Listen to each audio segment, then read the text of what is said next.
अल्हम्दुलिल्लाह रब्बिल आलमीन अर्रहमान रहीम और दिमाग में चल रहा है कारोबार, दुकान, फैमिली, मसले मसाइल, माज़अल्लाह ये तौहीन है सूरह फातिहा की। नमाज पढ़ने का हमें मज़ा नहीं आता, हमें सुकून नहीं मिलता। अल्लाह तबारक व तआला को ऐसी नमाज नहीं चाहिए। अल्लाह के नबी सल्लल्लाहु अलैहि वसल्लम गुस्से में आ जाया करते थे जब नमाज का मामला आता। तो ये जो कलमा है ना, ये कॉन्ट्रैक्ट है। मा सकलकुम फी सकर, किस चीज़ ने तुम्हें दोज़ख में डाला? हम नमाज नहीं पढ़ा करते थे।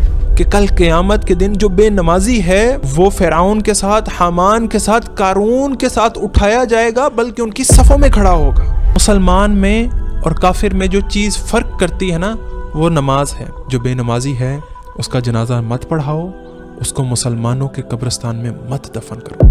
हमारे सामने एक काफिर आ जाए, यहूदी आ जाए, कोई क्रिश्चियन वगैरह आ जाए, बोले कि यार मैं मुसलमान होना चाहता हूँ, मुझे सेटिस्फाई करो। किस तरह आप उसे सेटिस्फाई करेंगे? और आज मैं आपको तरीका भी बताऊंगा इंशाल्लाह कि नमाज पढ़नी कैसे है। नहमदुहु व नुसल्ली अला रसूलिहिल करीम, अम्मा बाद, फ़ाऊज़ु बिल्लाहि मिनश शैतानिर रजीम, बिस्मिल्लाहिर रहमानिर रहीम, अस्सलामु अलैकुम व रहमतुल्लाहि व बरकातुहू। आज के इस पॉडकास्ट के अंदर हम नमाज को डिस्कस करेंगे। नमाज एक ऐसी चीज़ है जो मुसलमानों के लिए सबसे ज़्यादा ज़रूरी चीज़ है और ये फ़राइज़ में से एक है।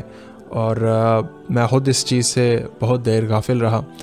मैंने ख़ुद बहुत साल नमाज नहीं पढ़ी, लेकिन जब अल्लाह तबारक व तआला ने हिदायत दी, समझ दी, और जब आप सल्लल्लाहु अलैहि वसल्लम की ज़िंदगी के बारे में पढ़ा, कुरान को पढ़ा, तो मेरा ख्याल है, बल्कि ख्याल नहीं, ये हकीकत है कि जो सबसे ज़्यादा जिस चीज़ पर ज़ोर दिया गया है बार बार, वो नमाज है। और अल्लाह तबारक व तआला इरशाद फरमाते हैं, फ़वैलुल लिल मुसल्लीन, बस उन नमाजियों के लिए हलाकत है।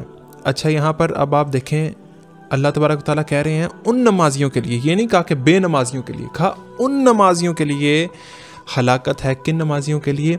अल्लज़ीना हुम अन सलातिहिम साहून, जो अपनी नमाज़ों से गाफिल हैं, जो नमाज़ों को सीरियस नहीं लेते, जो नमाज़ें बाकायदगी से नहीं पढ़ते, कभी पढ़ ली कभी ना पढ़ी। नमाज़ पढ़ने का हमें मज़ा नहीं आता, हमें सुकून नहीं मिलता। हालांकि नमाज डिप्रेशन, एंग्जाइटी, बेचैनी, ये सारी चीज़ों को आपसे दूर ले जाती है। लेकिन तरीका अगर आता, और आज मैं आपको तरीका भी बताऊँगा इंशाल्लाह कि नमाज़ पढ़नी कैसे है। वो वाला तरीका नहीं बताऊँगा कि रफ़ा दैन करना है नहीं करना है, ना मैं उन चीज़ों में, उन मसलों में पढ़ता हूँ। मैं आपको तरीका बताऊँगा इंशाल्लाह कि नमाज का जो तरीक़ाकार है, जिस तरह हम पढ़ते हैं। मैं अभी से बता देता हूँ कि अल्हम्दुलिल्लाहि रब्बिल आलमीन अर्रहमानिर रहीम मालिक यौमिद्दीन।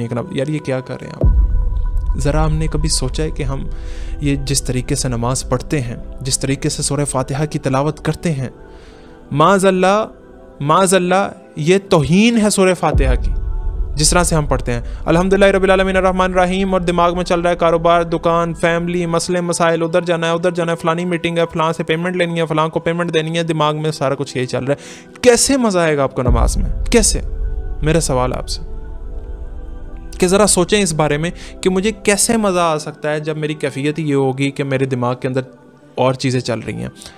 एक है शैतान की तरफ से वसवसात आने, एक आपके अपने नफ्स की तरफ से वसवसात आने कि आप ये सोच रहे हैं, वो सोच रहे हैं।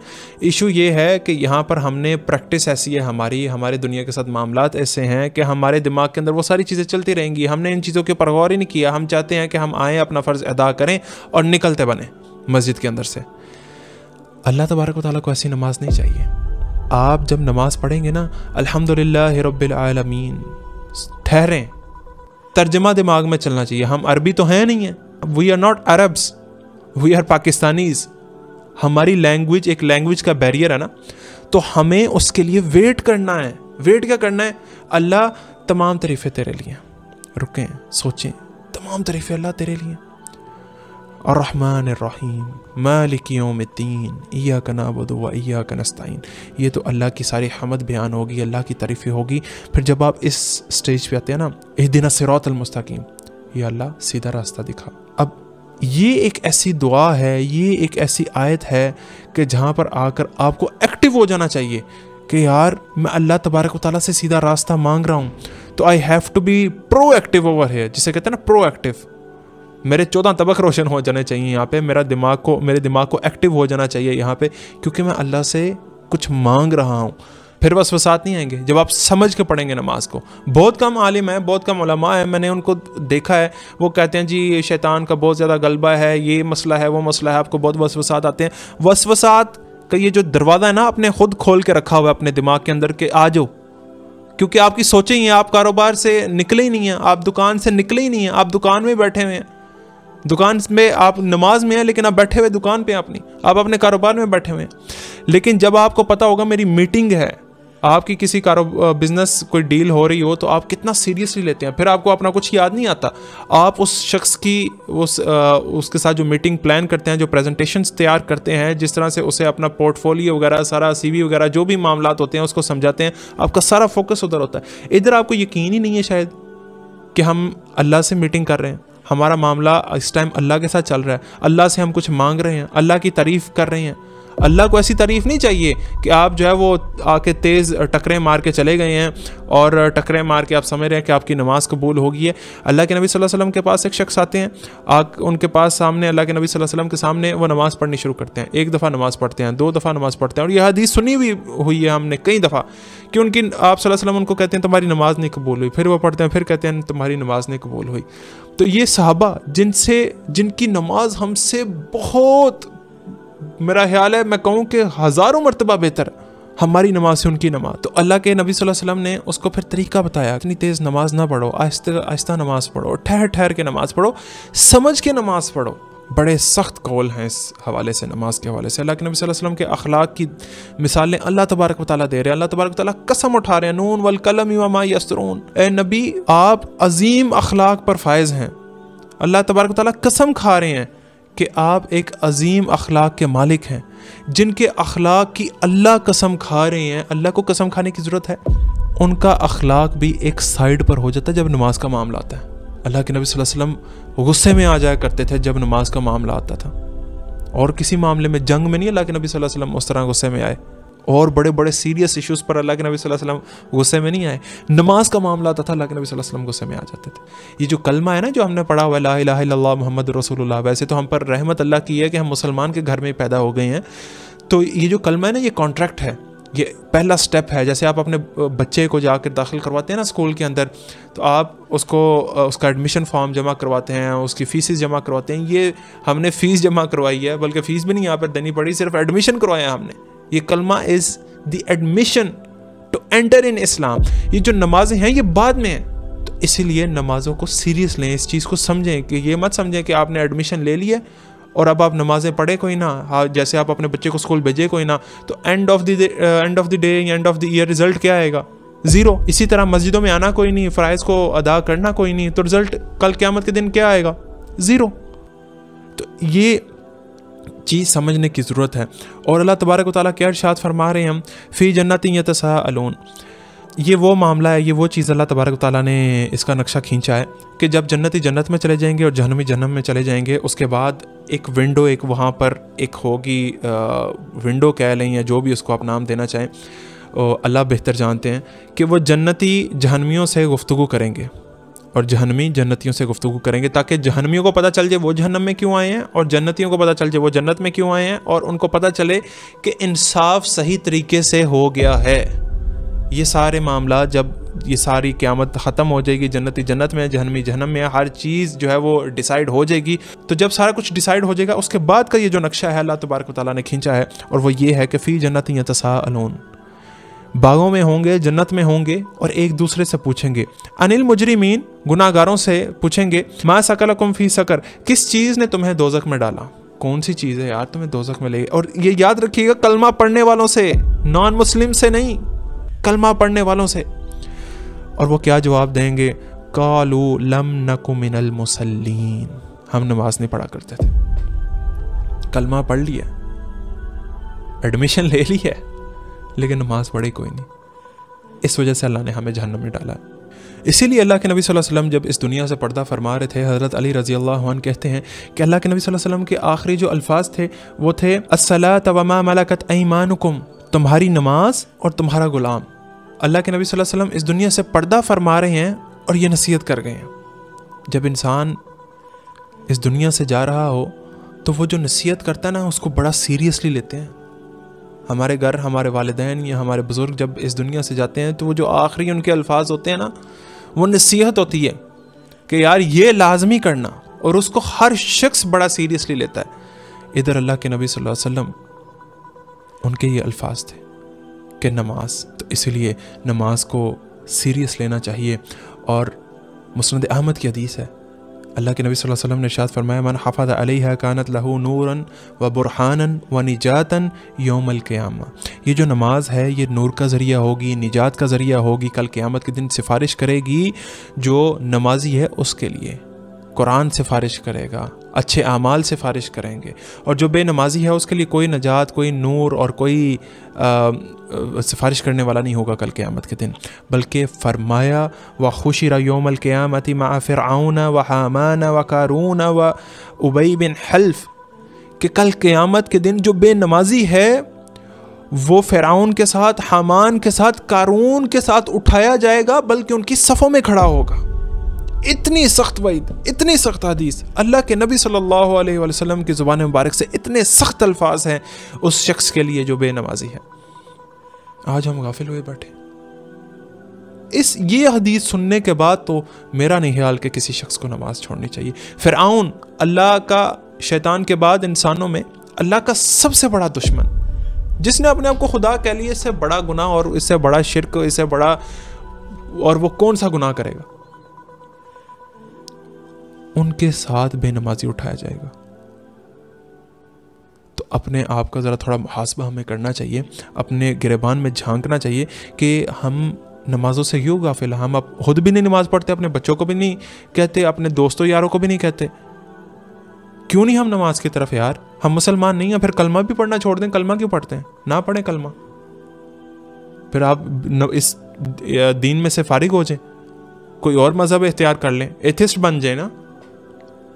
अल्लाह तबारक व तआला कहते हैं, ए लोगो, अगर दीन इस्लाम में आना है ना तो पूरे के पूरे आ जाओ। ये मत करो कि जी हमने उधर नमाज भी पढ़ ली है, बहर नमाज से तो वैसे ही दूर है, कि जी हमने कलमा भी पढ़ ली है और हम सारी इंजॉयमेंट्स भी करेंगे जो काफिर कर रहे हैं, जो फॉरेनर्स कर रहे हैं, जो अमेरिकन्स कर रहे हैं, जो यूरोपियंस कर रहे हैं। हमने क्लब्स में भी जाना है, हमने शराबें भी पीनी है, हमने जिना भी करना है, हमने सारा कुछ करना है, लेकिन हैं हम मुसलमान है वैसे नाम हमारा मोहम्मद अली है, मेरा नाम उमर है, मेरा नाम अबू बकर है। नाम देखें आप, नाम देखें, नाम क्या रखे हुए हैं, और मस्जिदों में कभी घुसे नहीं है। ये है मोहब्बत अल्लाह के नबी सल्लल्लाहु अलैहि वसल्लम से। और अल्लाह के नबी सल्लल्लाहु अलैहि वसल्लम की ये भी हदीस मिलती है, फरमाया लैसा बैनल अब्दी व बैनल कुफ्री इल्ला तर्कुस सला, कि मुसलमान में और काफिर में जो चीज़ फ़र्क करती है ना वो नमाज है।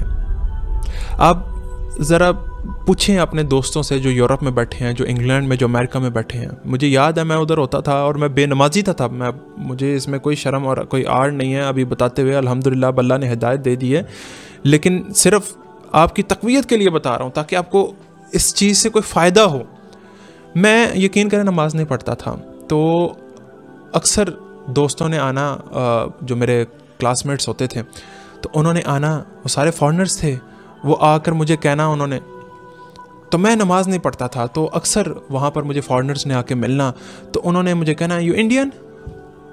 अल्लाह की तरफ से एक फटकार आ जाती है आपके चेहरे पे।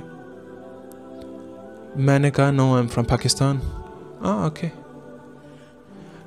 और ऐसे लोग भी मैंने वहाँ पर देखे जिनकी शेव है, दे आर क्लीन शेव्ड, और फॉरेनर्स जो है ना उनको पहचान लेते हैं। You Muslim man, you from Saudi Arabia, you from Dubai, you are Arab. वो पहचान ये हमें नहीं ना नज़र आती, उनको नज़र आ जाता था कि यार ये मुसलमान लगता है। क्यों? मैंने वो चीज़ नोट की कि वो शख्स नमाजी है। अक्सर लोगों को देखा जो नमाजी है ना उनको फॉरेनर्स पहचान लेते थे, गोरे पहचान लेते थे उनको कि यार ये मुसलमान। अल्लाह की तरफ से एक रहमत, एक नूर चेहरे पे आ जाता है ऑटोमेटिकली।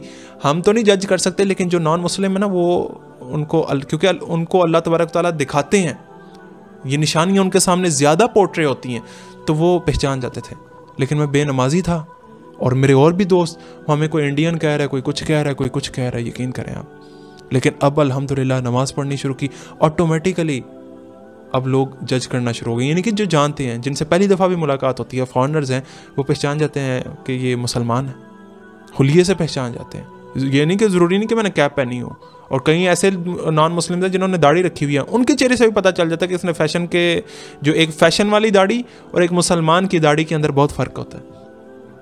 और दाढ़ी को भी आप ज़रा एक सेकंड के लिए साइड पे कर दें, जिनकी दाढ़ियाँ नहीं हैं फिर भी, जो मैंने पहले बात कही, अल्लाह तबारक व तआला की तरफ से एक अजीब सी कशिश उनके चेहरे पर आ जाती है, ऑटोमेटिकली बंदा कह देता है यार ये नमाजी बंदा।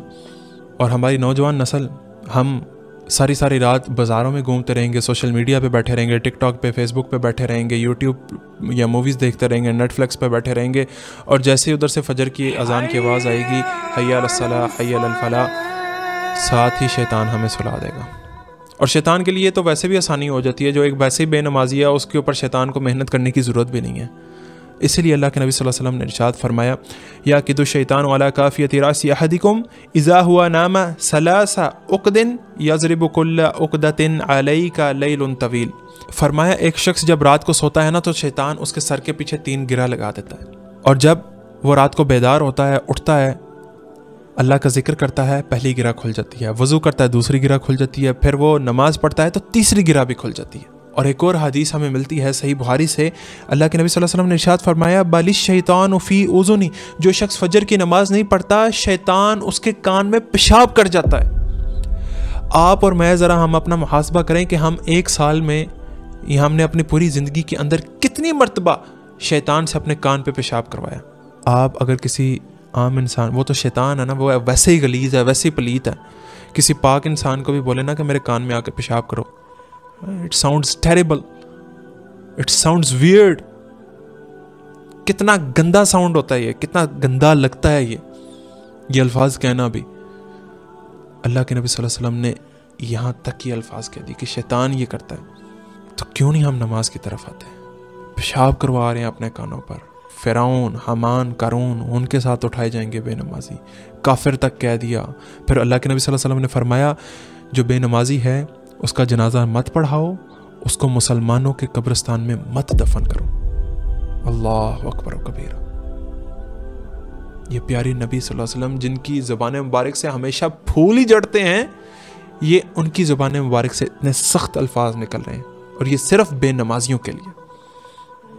और फिर हम कहते हैं जी डिप्रेशन है जी, मज़ा नहीं आता, घर में बेबरकती है, 10 लाख रुपया भी कमाते हैं, 5 लाख 7 लाख रुपया महीने का कमाते हैं, यार समझ नहीं आती पैसे कहाँ पर जाते हैं, नमाज ही नहीं पढ़नी। यहाँ तो मैंने जैसे पहले कहा ना कि कलमा ही पढ़ना छोड़ दें। अगर आप इस्लाम में पूरे के पूरे नहीं आ सकते ना तो कलमा भी पढ़ना छोड़ दें, मत कलमा पढ़ें, आप एथिस्ट हो जाएं, आप यकीन ही ना करें किसी चीज़ पे। ऐसा यकीन करना ना यकीन करने के बराबर है कि सुम्मुम बुकमुन उम्युन फ़हुम ला यरजिऊन। ज़रा अपना टेस्ट करें कि क्या अल्लाह तबारक व तआला ने हमारे दिलों पर मोहर तो नहीं लगा दी, हमारे कानों आंखों पर पर्दा तो नहीं है। इसीलिए अल्लाह के नबी सल्लल्लाहु अलैहि वसल्लम को अल्लाह तबारक व तआला ने कहा कि ए नबी, आप इनको चाहे सीधा रास्ता दिखाएं, इनको डराएं या ना डराएं, ये ईमान लाने वाले नहीं हैं, इनके दिलों पर पर्दा है, इनकी आंखों कानों पर पर्दा है। अल्लाह के नबी सल्लल्लाहु अलैहि वसल्लम हमें सीधा रास्ता दिखा रहे हैं, हमें वो सीधा रास्ता नज़र नहीं आ रहा, हम इधर उधर जा रहे हैं। तो इसीलिए नमाज को सीरियस लेना चाहिए। अल्लाह के नबी सल्लल्लाहु अलैहि वसल्लम के पास एक सहाबी आते हैं, आकर कहते हैं, अल्लाह के नबी, मैं बुज़ुर्ग हो चुका हूँ, बूढ़ा हो चुका हूँ, मैं नबीना हूँ, मैं देख नहीं सकता, मुझे मस्जिद में लाने वाला कोई नहीं है, मेरे घर और मस्जिद के दरमियान झाड़ियाँ हैं और मदीना के अंदर बड़े बड़े ख़तरनाक जानवर भी हैं, तो क्या मेरे लिए कोई रियायत है कि मैं अपने घर में नमाज़ पढ़ लूँ? तो अल्लाह के नबी सल्लल्लाहु अलैहि वसल्लम ने उनसे सवाल किया, हल तस्माउन निदा बिस्सला, क्या तुम्हें अजान की आवाज़ आती है? हय्या अलस सलाह हय्या अलल फलाह की आवाज़ आती है? उन्होंने कहा नाम, आवाज़ तो आती है। तो कहा मस्जिद में आके नमाज़ पढ़ो। मर्द की नमाज मस्जिद में है, घर पे नहीं है। और एक और वायद में अल्लाह के नबी सल्लल्लाहु अलैहि वसल्लम ने इरशाद फरमाया, बाजमात नमाज पढ़ना अकेले नमाज पढ़ने से 27 मरतबा ज़्यादा अफजल है। अक्सर होता ही है, मेरी भी नमाज़ छूट जाती है, आपकी भी नमाज़ छूट जाती होगी, तो जब आप मस्जिद में जाते हैं तो उधर और भी 4-5 लोग होते हैं ऐसे जिनकी नमाज़ें छूट गई होती हैं या जो लेट आ रहे हैं, सारे अपनी अपनी नमाज़ पढ़ना शुरू कर देते हैं। भाई 2 लोगों के बारे में भी है कि अगर 2 लोग हैं ना तो तब भी आप जमात करवा सकते हैं, सिर्फ 2 लोग। तो पता नहीं क्यों हम जमात नहीं करवाते, किस चीज़ की हमें शर्म है? मतलब हम क्या 3 कुल भी नहीं याद कर सकते कि हम जमात भी नहीं करवा सकते? हम इतने गिर गए हैं। ये मुसलमान है हम। हमारे सामने एक काफिर आ जाए, यहूदी आ जाए, कोई क्रिश्चियन वगैरह आ जाए, बोले कि यार मैं मुसलमान होना चाहता हूँ, मुझे सेटिस्फाई करो, किस तरह आप उसे सेटिस्फाई करेंगे? मैं और आप, हम खुद पूरे मुसलमान नहीं हैं, हम किस तरह उसको दीन की तरफ लेकर आएंगे? किस तरह हम उसको इस्लाम की दावत देंगे? किस मुंह के साथ हम कहेंगे कि यार अल्लाह के नबी सल्लल्लाहु अलैहि वसल्लम की ज़िंदगी ये थी, ये इस्लाम है, ये मामलात? हमें पता ही कुछ नहीं है। हम नमाज से गाफिल हैं, फ़राइज़ से गाफिल हैं, सुन्नत तो बहुत बाद में है ना। सुन्नत तो और ये नफल वगैरह ये चीज़ें बाद में आती हैं। हम फ़राइज़ से गाफिल, हम फ़र्ज़ पढ़ने से भी गए, हम अपनी मीटिंग्स छोड़ने के लिए तैयार नहीं, हम अपनी अपॉइंटमेंट्स छोड़ने के लिए तैयार नहीं हैं। अल्लाह तबारक व तआला इरशाद फरमाते हैं आसर अल हयात दुनिया फ़ाइनल जहीम हियल मावा, जिसने दुनिया को तरजीह दी आखरत के बदले में मैं उसे जहन्नुम में डालूंगा। आज हम प्रायोरिटी दे देते हैं दूसरे कामों को, अपनी फैमिली को प्रायोरिटी दे देते हैं। किसी रेस्टोरेंट में बैठे हैं, खाना खा रहे हैं, चलें जी नमाज बाद में पढ़ लेंगे, पहले नमाज पढ़ लेते, बाद में आके यार खाना खा लेते।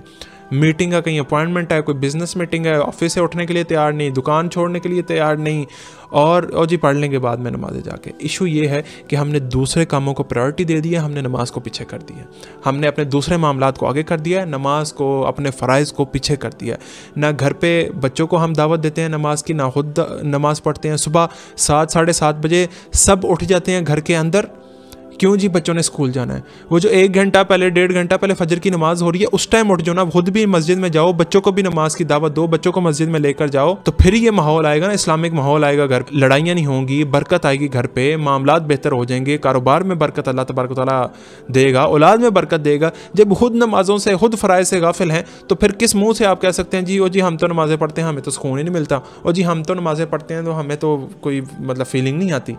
अल्लाह के नबी सल्लल्लाहु अलैहि वसल्लम ने जंग में भी नहीं नमाज़ छोड़ी, जंग में, कि पता है इधर नमाज पढ़ी तो काफिरों ने तो कहना है कि इन्होंने तो नमाज तोड़नी नहीं है, चलो यार इन पर हमला कर दो।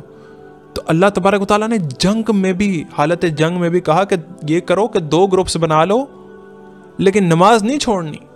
एक ग्रुप हिफाजत के लिए खड़ा हो जाए, दूसरा ग्रुप नमाज पढ़ ले, फिर दूसरा ग्रुप पीछे आ जाए। फिर अल्लाह के नबी सल्लल्लाहु अलैहि वसल्लम ने इस तरह भी नमाज करवाई हालत जंग के अंदर, और हालत जंग में भी नहीं नमाज छोड़ी अल्लाह के नबी सल्लल्लाहु अलैहि वसल्लम ने।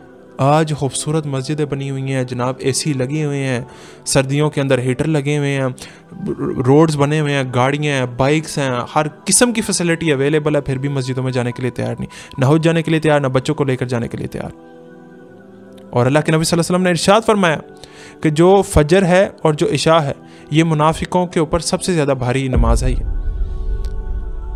तो हम फजर तो इशा के बारे में अल्लाह के नबी सल्लल्लाहु अलैहि वसल्लम ने इरशाद फरमाया, बाकी नमाज़ों से भी गाफिल हैं हम। यहाँ तो फजर और इशा की बात तो एक साइड पर रह गई। तो इसीलिए ये नमाज जो है इसकी तरफ आना पड़ेगा। अगर आप बरकत चाहते हैं, अगर आप दुनिया में उरूज करना चाहते हैं, आप दुनिया में ऊपर जाना चाहते हैं, और आखिरत में भी अगर आप चाहते हैं कि आपका कोई सिफारिश करने वाला हो, आपकी निजात, आपके लिए कल को कोई करेंसी हो, वहाँ पर डॉलर दिरहम दिनार ये तो चलना नहीं है, ये डाले शाले, ये क्रूज़र श्रूज़र ये तो चलनी नहीं है, बड़े बड़े बंगले ये चीज़ें नहीं चलनी वहाँ पर, प्लॉट्स नहीं चलने वहाँ पर, बिटकॉइन नहीं चलना वहाँ पर जो चीज़ चलनी है ना, वहाँ पर जो चीज़ निजात का ज़रिया बनेगी वो नमाज है, रोज़ा है, हज है, ज़कात है, आपके फ़राइज़ हैं, आपका अच्छा अखलाक है, ये वो चीज़ें हैं जो वहाँ पर काम आएंगी। तो अल्लाह तबारक तआला मुझे और आपको अपनी इस्लाह करने की तौफीक अता फरमाए। सुब्हान रब्बिका रब्बिल इज़्ज़ति अम्मा यसिफून व सलामुन अलल मुरसलीन वल्हम्दुलिल्लाहि रब्बिल आलमीन। अस्सलामु अलैकुम व रहमतुल्लाहि व बरकातुहू।